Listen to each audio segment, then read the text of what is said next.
Terdapat dua ayat Quran yang berkenaan dengan perintah jilbab. Quran, Surah Al-Ahzab, ayat 53 dan 59. Quran, Surah Al-Ahzab, ayat 53. Apabila kamu meminta sesuatu keperluan kepada istri-istri Nabi, maka mintalah dari balik tabir. Cara yang demikian itu lebih suci bagi hatimu dan hati mereka. Dan tidak boleh kamu menyakiti hati Rasulullah dan tidak boleh menikahi istri-istrinya selama-lamanya setelah Nabi wafat.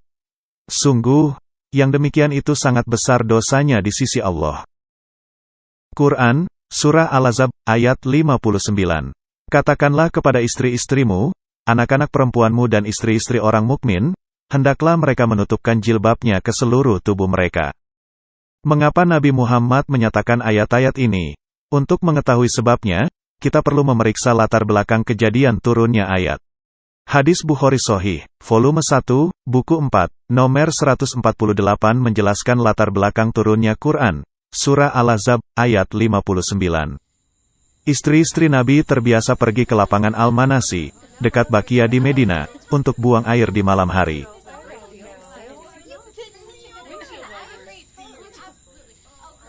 Umar ibn Al-Khattab tidak suka melihat adegan itu. Astagfirullahalazim, sungguh pemandangan yang memuakkan. Dia lalu mengeluhkan hal ini pada Nabi Muhammad. Ya Rasulullah, kerudungin dong istri-istrimu agar tubuh mereka tak tampak saat buang hajat. Tapi Nabi tak menanggapinya. Umar dengan jengkel berpikir. Dia tak menganggap hal ini sebagai masalah penting. Suatu malam, salah seorang istri Nabi, yakni Saudah binti Zama, pergi di malam hari ke Al-Manasi untuk buang air besar. Aku akan ikuti dia. Oh, wah lega. Wahai Saudah, demi Allah, kau gak bisa menyembunyikan diri dari kami. Maka carilah cara agar tubuhmu tak begitu jelas dikenal saat engkau keluar. Ah, Umar, lagi ngapain lo? Kamu ngintip aku, ya? Astagfirullah, ada apa denganmu? Sungguh menjijikkan. Saudah jadi malu sehingga bergegas pergi. Saudah lalu menemui Nabi Muhammad di rumah Aisyah. Ya Rasulullah, aku pergi buang air besar. Tapi lalu Umar menegurku. Katanya aku kurang menutupi tubuhku. Jangan khawatir, Saudah. Wahyu dari Allah barusan datang padaku. Kau telah diberi izin untuk pergi keluar dan melakukan kebutuhanmu. Umar kembali menemui Nabi Muhammad. Ya Rasulullah, ada orang yang baik dan ada pula yang buruk, menjumpaimu. Karenanya, saya anjurkan agar engkau memerintahkan istri-istrimu untuk pakai jilbab. Setelah Umar meminta beberapa kali, akhirnya Nabi Muhammad mengabulkan permintaannya. Ya, baiklah. Ini Allah menurunkan Quran, Surah Al-Ahzab, ayat 59. Wahai Nabi, katakanlah kepada istri-istrimu, anak-anak perempuanmu dan istri-istri orang mukmin. Wow, Allah menurunkan ayat berdasarkan permintaanku. Umar tidak meminta Nabi Muhammad untuk menyatakan perintah jilbab di Quran, Surah Al-Ahzab, ayat 59 karena dia menghormati wanita. Tidak, jauh dari itu. Dia hanyalah merasa jijik melihat tubuh Saudah ketika dia buang air besar. Tapi orang seperti apakah dia itu, sehingga suka mengintip istri sahabatnya saat buang air besar? Hadis berikut dengan jelas menunjukkan sikap Umar yang tak menghormati wanita. Musannaf Ibn Abi Saibah, nomor 6382. Anas melaporkan, Umar melihat salah seorang budak-budak wanita kami mengenakan jilbab dan dia mencambukinya. Umar berkata, jangan meniru penampilan wanita merdeka. Katanya jilbab itu melambangkan rasa hormat pada wanita. Tapi kok Umar malah mencambuki wanita yang memakai jilbab? Ini jelas menunjukkan bahwa Umar itu adalah pembenci wanita. Hadis berikut adalah contoh berikutnya. Hadis Imam Malik Muwatta, buku 30, nomor 14. Seorang muslim menemui Umar ibn Al-Khattab. Wahai Umar, aku butuh nasihatmu. Ada masalah apa? Begini masalahku. Aku memiliki seorang jariah dan aku biasa berhubungan intim dengannya. Istriku tak suka dengan hal itu. Dia lalu menyuruh jariahku itu untuk menyusu darinya.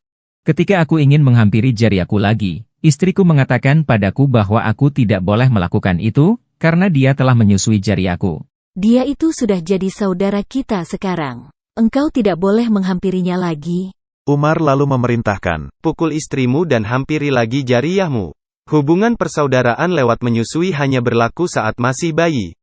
Maka muslim itu melakukan yang diperintahkan Umar padanya. Terima nih, beraninya kau melarang aku menghampiri jariahku.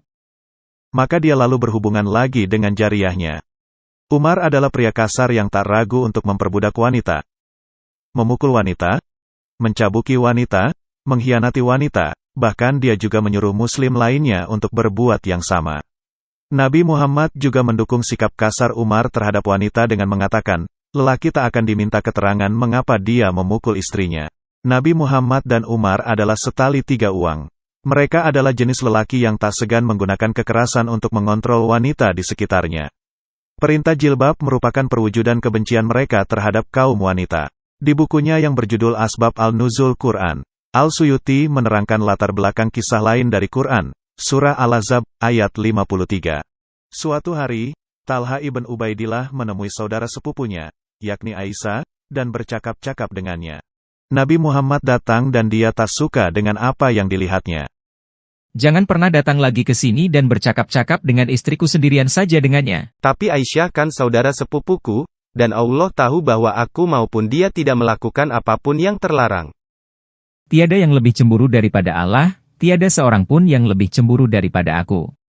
Talha meninggalkan rumah Aisyah dengan rasa jengkel. Muhammad melarang kami menikahi saudara sepupu kami, tapi dia sendiri menikahi saudara sepupu kami setelah kami mati. Kalau dia mati, aku pasti akan menikahi Aisyah. Nabi Muhammad kaget saat mengetahui hal itu. Wah, enggak usah ya. Dan tidak boleh kamu menyakiti hati Rasulullah dan tidak boleh pula menikahi istri-istrinya selama-lamanya setelah Nabi wafat. Apabila kamu meminta sesuatu keperluan kepada istri-istri Nabi, maka mintalah dari balik tabir. Nabi itu lebih utama bagi orang-orang mukmin dibandingkan diri mereka sendiri, dan istri-istrinya adalah ibu-ibu mereka. Engkau tidak boleh menikahi ibumu. Sejak itu, istri-istri Nabi harus mengenakan jilbab atau nikab jikalau mereka hendak bertemu pria yang bukan saudara atau suami mereka. Tafsir Quran Tabari dan Ibn Katsir, Surah Al-Ahzab, ayat 59, juga menyampaikan kisah lain tentang turunnya perintah jilbab. Di Medina, para istri Nabi kadangkala harus keluar di malam hari untuk buang hajat.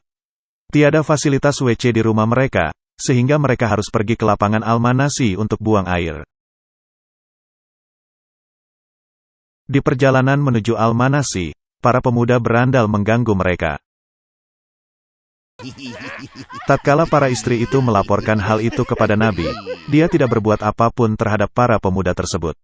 Sebaliknya, dia malahan menyuruh istri-istrinya untuk mengenakan jilbab yang menutup seluruh bagian tubuh, termasuk bagian mata. Oh, Allah just sent an order for you all. Quran Surah Al-Ahzab verse 59. O Prophet, ask your wives, daughters, and believing women to draw their cloaks over their bodies. In this way, it is more likely they will be recognized as virtuous and not be harassed. And Allah is all-forgiving, most merciful.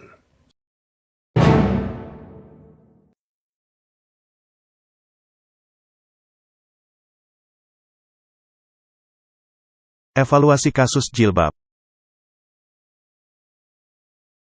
Dalam kasus pertama, masalahnya adalah karena tiadanya fasilitas toilet yang bersih bagi masyarakat Muslim.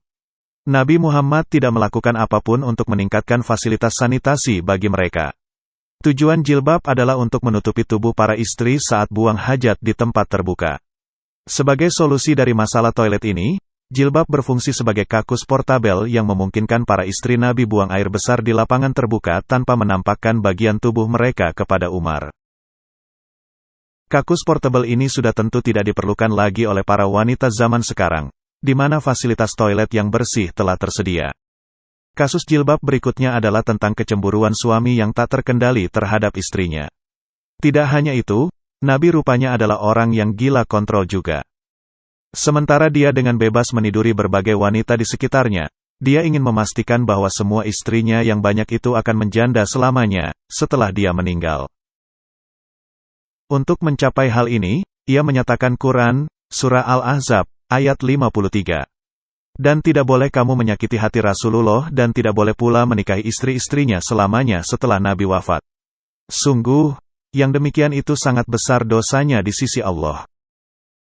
Sumber permasalahan terdapat pada kerusakan mental Nabi Muhammad, tapi yang dia salahkan malahan istrinya, dan menghukum mereka dengan perintah jilbab yang berfungsi sebagai penjara portabel. Dia bahkan menyuruh istri-istrinya untuk tinggal di rumah saja, berdasarkan Quran, Surah Al-Ahzab, ayat 33. Apakah dengan mengenakan jilbab maka sakit mental sang suami bisa jadi sembuh? Kasus terakhir adalah tentang para pemuda berandalan yang suka melecehkan istri-istri Nabi yang cantik. Nabi memiliki semua kemampuan di Madinah untuk mengendalikan para pemuda ini, untuk memerintahkan mereka untuk berperilaku sopan, tetapi dia tidak melakukannya. Sebaliknya, dia malah menyalahkan istri-istrinya dengan memaksa mereka mengenakan jilbab yang menutupi seluruh tubuh mereka, bahkan termasuk mata. Penutupan semacam itu tentu akan membatasi penglihatan dan mobilitas mereka. Pertanyaan saya adalah, dapatkah tabir atau jilbab melindungi wanita dari pria-pria yang berandalan? Jawabannya dengan tegas, tidak. Sebaliknya, pihak pria seharusnya berhasrat untuk menjaga kesucian wanita. Wanita akan hidup lebih aman jika pria dididik untuk menghormati wanita.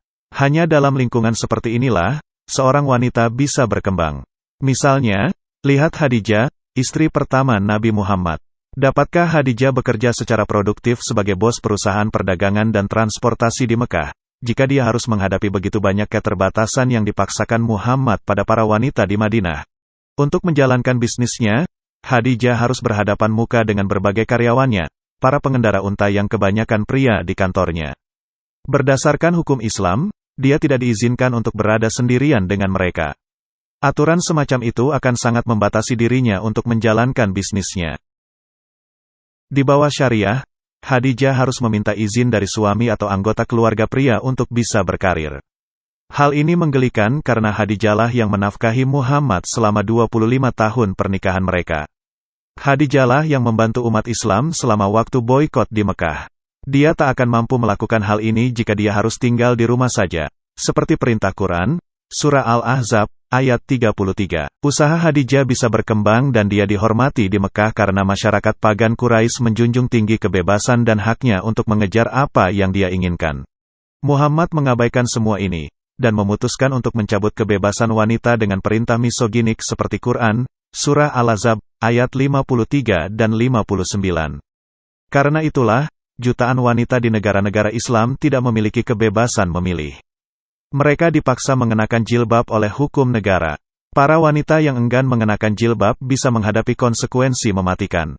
Wajah mereka bisa diiris silet, disiram asam, bisa dibunuh dan dipenjara sampai rezim Islam mampu menegakkan wajib jilbab dan menetapkan pemerintahan mereka. Di masa lalu, Muhammad mengalami gangguan jiwa, sehingga ia menekan wanita. Setelah dia wafat, para pemimpin Muslim mengikuti kegilaan Muhammad ke taraf ekstrim, sampai-sampai membunuh wanita atas nama Islam, seperti yang terjadi pada pembunuhan terhadap Mahsa Amini.